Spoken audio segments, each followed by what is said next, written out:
여러분 안녕하십니까? 뉴스투데이 제주입니다. 제주 지역의 코로나19 확진자가 급증하면서 치료 병상 확보에도 비상이 걸렸습니다.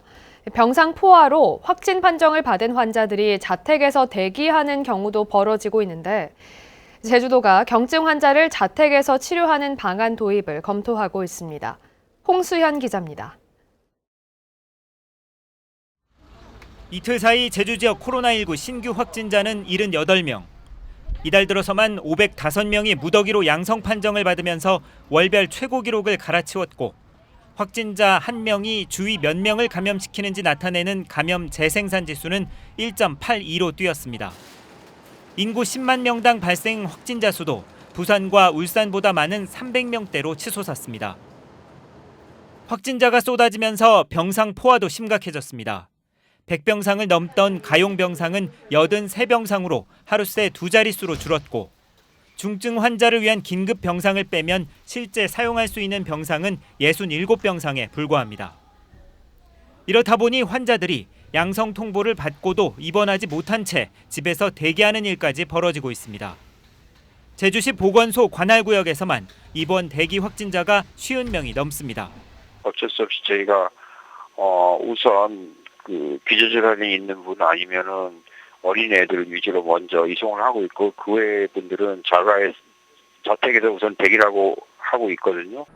이 같은 병상난에 제주도는 서귀포 의료원에 병상 39개를 추가하고 510병상을 갖춘 생활치료센터 2곳을 확보해 빠르면 주말부터 운영하기로 했습니다. 증상이 가벼운 환자를 생활치료센터로 옮기고 세계 전담치료병원은 기저질환이 있거나 중증 환자들을 집중 치료한다는 겁니다. 또 확진자가 늘면서 의료 인력이 부족한 제주의료원에 중앙사고수습본부가 처음으로 소속 간호사 10명을 긴급 파견하기로 한 가운데 제주도는 자가치료 도입도 검토에 들어갔습니다. 자가치료는 무증상 또는 경증 확진자를 집에 머물게 하면서 의료진이 발열과 산소 포화도 등을 확인하는 방식인데 현재 경기도에서 시범 운영되고 있습니다. 자격 기준을 저희가 아주 잘 고민해서 준비를 하도록 한번 시범적으로라도 해볼 수 있도록 하고 있다는 말씀입니다.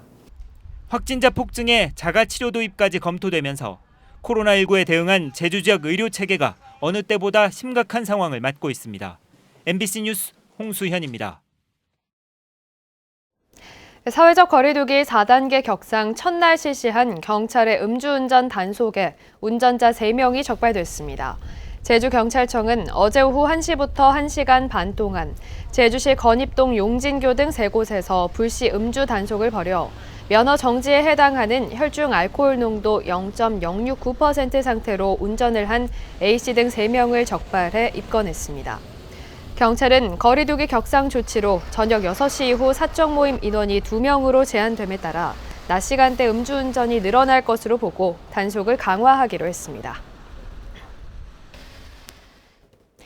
제주도가 곶자왈 실태조사 용역을 통해 새로운 곶자왈 경계와 보호 방안을 제시했지만 주민 반발로 설명회가 무기한 연기되는 등 차질을 빚고 있는데요. 환경단체도 멸종 위기 식물 등 다양한 보호종 서식지가 곶자왈 보호지역에서 빠지는 등 조사가 부실하게 이루어졌다며 지적하고 나섰습니다. 김항석 기자입니다. 제주시 조천읍 선의 곶자왈. 울창한 풀숲을 헤치고 들어가자 멸종위기 야생생물 2급 제주 고사리삼이 발견됩니다.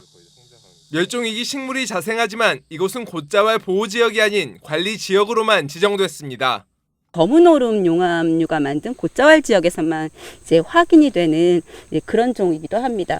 선의 곶자왈 지역 가운데 생태계 보호종이 서식하고 있음에도 불구하고 곶자왈 보호지역에서 제외된 경우도 있었습니다.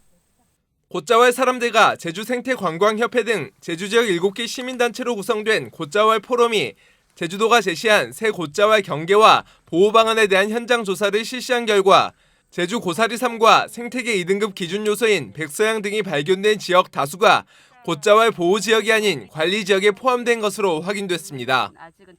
곶자왈 포럼은 제주도가 이번에 새로 제시한 곶자왈 보호지역과 관리지역, 원정훼손지역 3가지 분류 방안에 대해서도 보호지역의 지역은 개발행위 대상이 된다는 인식을 가지게 될 우려가 있다며 수정을 요구했습니다. 구분을 할 게 아니라 경계 라인 밖에 완충구역을 둘 때만이 가장 곶자왈이 제대로 보호가 될 거라고 이제 생각을 하고 있습니다. 또 비슷한 용암류 지역으로 분류한 경계도 오류가 있다고 지적했습니다. 제주시의 오름 녹고메 오름에서 시작돼 8.9km 구간에 걸친 곶자왈 지대가 같은 용암류로 형성된 것으로 추정되지만 일부만 곶자왈 지역으로 포함된 겁니다. 실태 조사 결과에 대한 검증까지 과학적인 방법으로 여러 전문가들이 이제 협력을 해서 조사를 한 거고, 그 안에 실생조사도 여러 단계에 걸쳐서 그 조사를 했기 때문에 제주도가 새로운 곶자왈 경계와 보호 방안을 지역 주민들에게 알리기 위한 설명회는 지난주 첫 설명회 이후 안덕과 구자 지역 설명회는 주민 반발에 부딪혀 열리지 못한 채 연기됐습니다. 한 마을이 완전 그냥 이 개발에 대해서 묶어져 버리는 이런 마을. 충분하게 주민들하고 논의를 하고 그다음에 설득을 하고 대안도 좀 마련해보고. 제주도는 현장 확인이 필요한 보호지역에 대해 정밀 검증을 추진해 오는 11월 최종 곶자왈 경계와 보전관리 방안을 제시한다는 계획입니다. 하지만 주민 반발에 이어 환경단체까지 문제를 제기하면서 추진에 적지 않은 진통이 예상됩니다. MBC 뉴스 김항섭입니다. 한라산 탐방 예약제 실시로 등반로별 탐방객이 분산된 것으로 나타났습니다. 제주도 세계유산본부에 따르면 올 들어 지난달까지 한라산 탐방 예약제를 이용한 등반객은 18만여 명으로 이 가운데 성판화 코스가 39%, 관음사 코스는 15%를 차지했습니다. 특히 관음사 코스 이용객 비율은 탐방 예약제 실시 전인 지난해보다 6.4%포인트 상승해 성판화 코스로의 탐방객 쏠림 현상을 완화하는 효과를 가져온 것으로 분석됐습니다. 국내 1호 영리병원인 녹지국제병원의 개설 허가 취소 처분이 부당하다는 항소심 판결이 나왔습니다. 제주도는 즉각 상고할 방침인데 후폭풍이 만만치 않아 보입니다. 박주연 기자가 보도합니다. 제주도가 내국인 진료를 제한하는 조건으로 녹지병원 개설을 허가한 것은 2018년 12월. 하지만 녹지병원은 허가 이후 3개월이 지나도록 병원 문을 열지 않았고 제주도는 정당한 사유 없이 병원을 개설하지 않았다고 판단해 허가를 취소했습니다. 녹지병원은 내국인 진료 제한 조건을 받아들일 수 없어 문을 열지 않은 것이라며 허가 취소 처분을 취소하라고 소송을 제기했지만 법원은 제주도의 손을 들어줬습니다. 하지만 2심 재판부의 판단은 달랐습니다.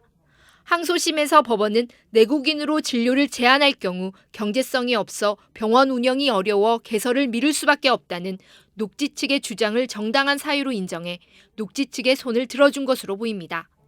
문제는 이번 판결이 확정되면 이번 판결의 전제가 된 내국인 진료 제한에 대해서도 법적 다툼이 본격화될 것이라는 점입니다. 만일 내국인 진료 제한 역시 부당하다고 판결되면 외국인 전용 영리병원인 녹지병원은 내국인 진료도 가능한 국내 최초의 영리병원이 될 수 있기 때문입니다. 제주도는 법원의 구체적 판결 이유를 확인하는 대로 상고할 방침입니다. 법원에서 결과를 올려야 돼서요. 네. 그 결과를 보고 말씀드릴게요. 시민단체들은 반발했습니다. 도민 공론조사 결과는 개설허가 불허였는데도 원희룡 지사가 조건부 허가를 줘 화를 자초했다며 민심과 어긋난 고법의 판결에 유감을 표하고 어떠한 상황에서도 영리병원 개설을 막겠다고 주장했습니다. 코로나19 감염 사태에서 공공의료 중심이 더 중요한 부분에 대해서 다 공감하는데 왜 이런 판결이 나오는지 도저히 이해가 되지 않고 있습니다. 수년간 이어진 영리병원 논란은 녹지병원 개설 허가 취소로 일단락되는 듯 했지만 이번 항소심 판결로 재점화될 전망입니다. MBC 뉴스 박주연입니다.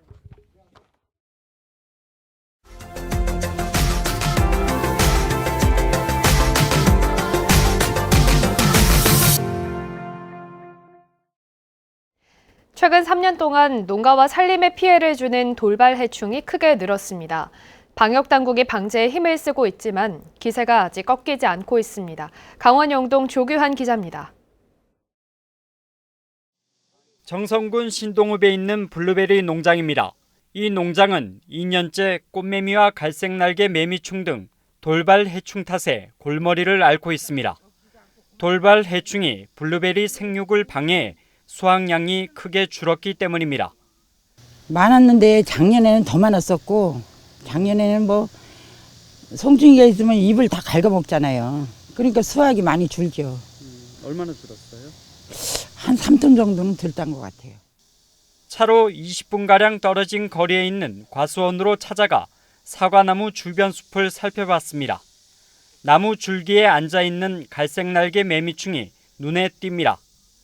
다른 나무엔 길이 1cm가 안 되는 미국 선녀벌레가 줄기마다 다닥다닥 붙어 있습니다. 약충과 성충 모두 배설물에 의해서 그름병을 발생시키고 이로 인해 광합성 양이 줄게 되어 수량이 감소하는 정선 지역에서는 최근 3년간 돌발해충 발생 면적이 2배 넘게 늘었습니다. 올해도 벌써 지난해와 비슷한 수준인 285헥타르에서 돌발해충이 발생했습니다. 돌발해충이 늘어나는 원인은 기후변화와 외부 유입, 새로운 작물 재배로 인한 잠재해충 증가 등으로 추정되고 있습니다. 관계기관들은 봄부터 여름까지 대대적으로 방제를 하고 있지만 돌발해충은 사라지지 않고 있습니다. 산란 전에 방제를 함으로써 내년도 밀도를 낮추는 효과를 기대하고 방제를 하고 있습니다.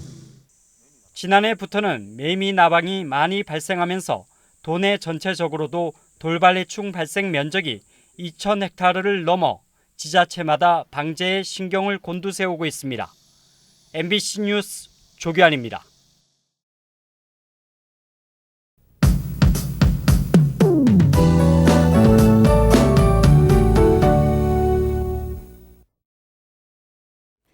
오늘도 맑은 하늘에 소나기가 지나겠습니다. 현재 대기 상층으로 찬 공기가 머물고 있는데요. 낮 동안 햇볕에 의해 기온이 오르면서 대기 불안정으로 소나기 구름이 발달하는 곳이 있겠습니다. 5에서 60mm가량이 예상되는데요. 오늘 낮 한때 제주 북부와 서부, 산지를 중심으로 소나기가 예상됩니다. 지대가 높은 중산간 지역에는 시간당 30mm 내외로 짧은 시간 동안 비가 강하게 올 가능성이 있겠는데요. 계곡이나 하천에서는 갑작스러운 비로 물이 불어날 수 있겠으니 유의하시고요. 중산간에는 안개도 짙게 끼겠습니다. 아침 출근길 선선합니다. 북부 지역 23도, 서부와 남부 지역 22도로 시작하고 있고요. 낮에는 대부분 지역에서 28도까지 오르겠습니다. 오늘 도서 지역도 맑겠고요. 서쪽 도서 지역인 비양도에서는 낮 한때 소나기가 지나겠습니다. 바다에도 비가 가끔 내리겠고요. 제주도 동부 앞바다와 제주도 남쪽 바깥 먼바다를 중심으로는 바람도 강하게 불겠습니다. 주말부터는 다시 비가 내리겠는데요. 현재 일본에 위치한 정체전선이 주말쯤 다시 서쪽으로 이동하면서 주말에 제주를 포함한 전국에 많은 비가 올 가능성이 있겠습니다. 비 피해 없도록 대비 잘 해주시기 바랍니다. 날씨였습니다. 공직선거법 위반 혐의로 기소된 양영식 더불어민주당 도의원의 파기환송심 재판에서 검찰이 당선 무효형에 해당하는 벌금 300만 원을 구형했습니다. 양 의원은 지난 2018년 6.13 지방선거 당시 여론조사를 실시하지 않았는데도 자신의 선거 구민에게 자체 여론조사에서 상대 후보보다 지지율이 앞선다고 알린 혐의로 기소됐습니다. 이에 대해 1심 재판부는 무죄, 2심 재판부는 유권자들에게 혼란을 초래했다며 벌금 150만 원을 선고했는데 대법원은 최근 원심 판결을 파기하고 사건을 2심 재판부로 돌려보냈습니다. 제주지방법원 형사 3단도 김연경 부장판사는 지난해 12월 제주 도내 한 도로에서 혈중 알코올 농도 0.105%의 상태로 운전을 한 혐의로 기소된 46살 양모 씨에게 징역 2년을 선고했습니다. 양 씨는 음주운전으로 징역 1년 6개월형을 선고받고 출소한 지 6개월도 안 된 상황에서 다시 술을 마시고 운전한 혐의로 재판에 넘겨졌는데 김 판사는 반복해 재범하는 피고에게 실형 선고가 불가피하다고 밝혔습니다. 제주도가 6조 5천억 원 규모의 올해 두 번째 추가 경정 예산안을 도의회에 제출했습니다. 이번 추경안에는 지난 1회 추경안에 비해 코로나19 여파에 따른 피해 계층 지원 방안인 상생국민지원금을 포함한 3,200억 원이 증액됐고 프리랜서 특별지원 50억 원과 문화예술인 지원 8억 원 등을 담은 제주형 5차 재난지원금 지급 방안도 포함됐습니다. 제주도 정무부지사의 고영권 전 부지사가 다시 지명됐습니다. 구만섭 제주도지사 권한대행은 고영권 전 정무부지사를 정무부지사로 다시 지명해 도의회에 인사청문을 요청할 예정이라고 밝혔습니다. 한편 제주도는 원희룡 전 지사 사퇴에 따른 보궐선거 실시 여부에 대한 의견을 제출해달라는 제주도 선거관리위원회 요청에 실시하지 않는 것이 바람직하다는 취지의 의견을 전달했습니다. 제주도의회가 4.3 특별법 개정 이후 문제 해결을 위한 4.3 특별위원회 활동기간 연장을 추진합니다. 제주도의회는 오는 26일부터 시작되는 제398회 임시회에 4.3 특별위원회 활동기간 연장 결의안이 제출됐다고 밝혔습니다. 결의안은 오는 10월 15일 만료되는 활동기간을 2022년 6월까지 연장하는 내용이 포함됐는데 현 4.3 특위위원장인 강철남 의원이 대표 발의했고 여야 의원 12명이 공동 발의했습니다. 제주시는 다음 달 말까지 교통유발 부담금 경감을 위한 시설물 미사용 신고를 받습니다. 신고 대상은 지난해 8월부터 지난달 말까지 휴업이나 폐업, 미분양 등으로 30일 이상 사용하지 않은 건물입니다. 제주시는 미사용 사실이 확인된 시설은 해당 기간에 대해 감면 처리된 교통유발 부담금 고지서를 발급할 계획입니다. 뉴스투데이 제주를 마치겠습니다. 여러분 고맙습니다.